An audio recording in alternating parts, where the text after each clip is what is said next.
Where, first of all, did the idea for this original installation come from? How did you come up with this? I just saw on the ground what was going on with the community. There were families looking for their loved ones, spending their last $20 putting up posters. There was very little support, and the tragedies just kept continuing and continuing, and it seemed like nobody was paying attention. And myself as an artist and a creator, I wanted to find a way that I can contribute and share with the community my skills. And the Red Dress Project was something that came to me as a way of asserting our presence and reclaiming our space on this land. And you had, though, been making art already, right after the National Inquiry into Murdered and Missing Indigenous Women and Girls issued their 231 calls for justice back in 2009. You had already been inspired by that and were already doing work based on that, were you not? Yes, so the Red Dress Project actually started in 2009. So Okay. the work really amplified the voices of family and community all across Canada, and I think was one of the catalysts that help push through the actual inquiry happening. And the color red for the dresses, where did that come from?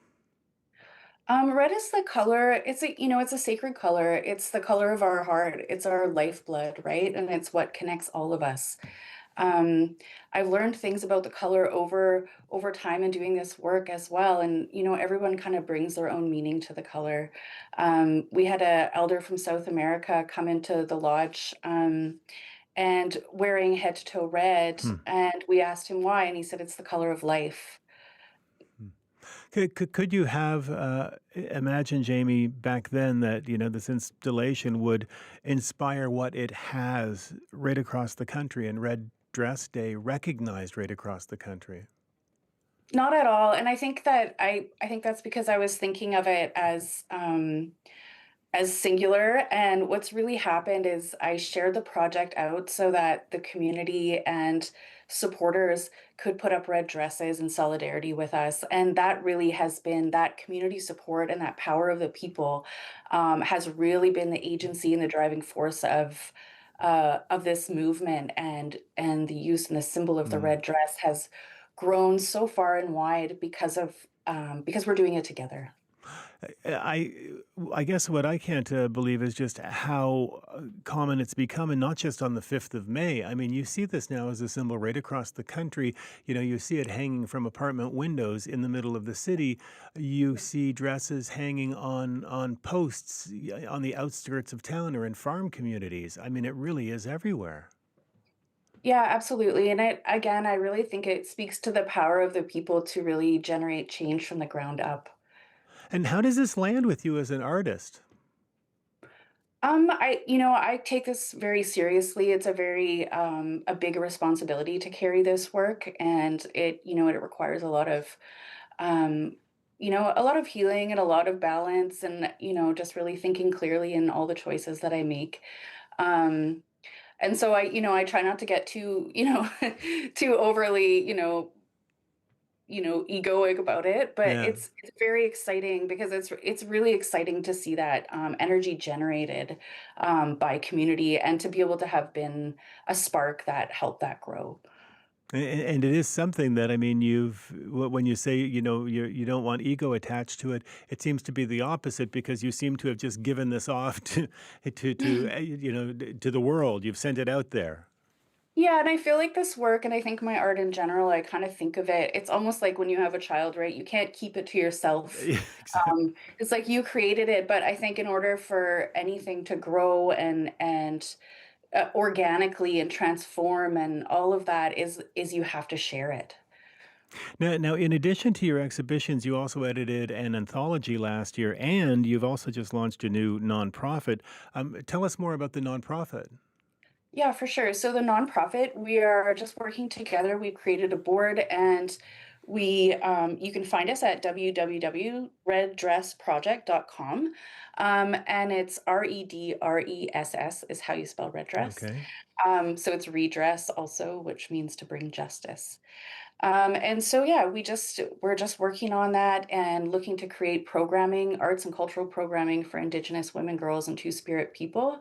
And eventually, we're hoping to take donations to keep our nonprofit running. Hmm. And we're really, really excited to be able to, create spaces for healing through art, which I really think the Red Dress Project is evidence of healing through art in ways that we can use our voices and be heard outside of the in ways outside of the systems that generally we are forced to work in.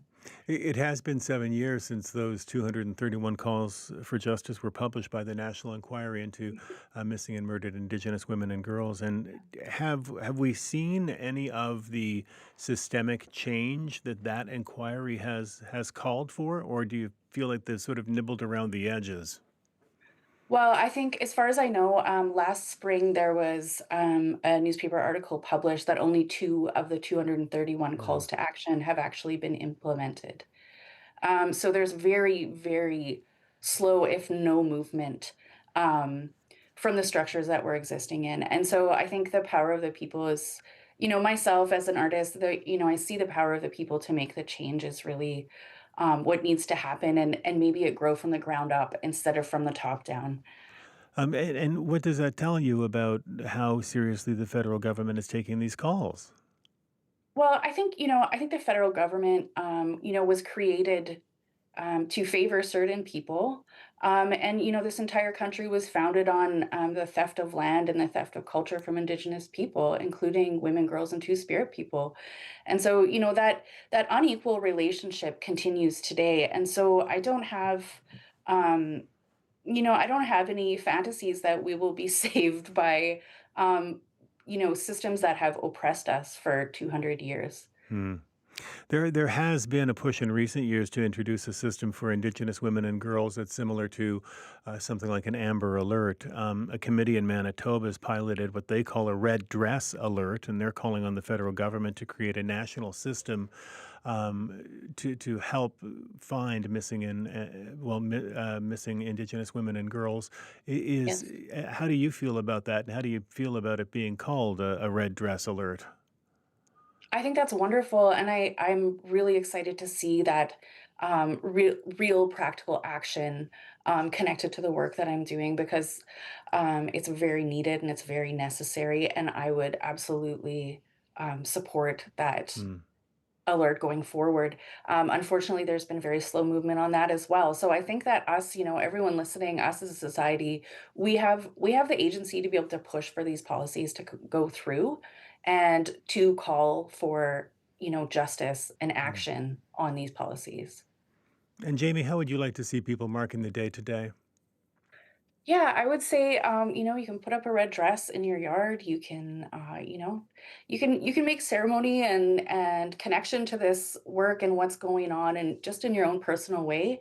You can join us on marches. You can make connections with Indigenous communities in your area, um, and really like support in any way that you can. So that means just kind of if Mm. you're non-Indigenous, walking into the circle and just asking what needs to be done, what people need help with, and yeah, and we need all the allies we can get. So raising our voices, talking to your politicians about the red dress alert, about the calls to action, what is going on with that, and really taking it on yourself to remember that our Mm. voices are very powerful. It's great to meet you, Jamie. Thank you so much for taking the time with us. Thanks. Okay, you take care. Bye bye. Bye. And as Métis artist Jaime Black-Morsette.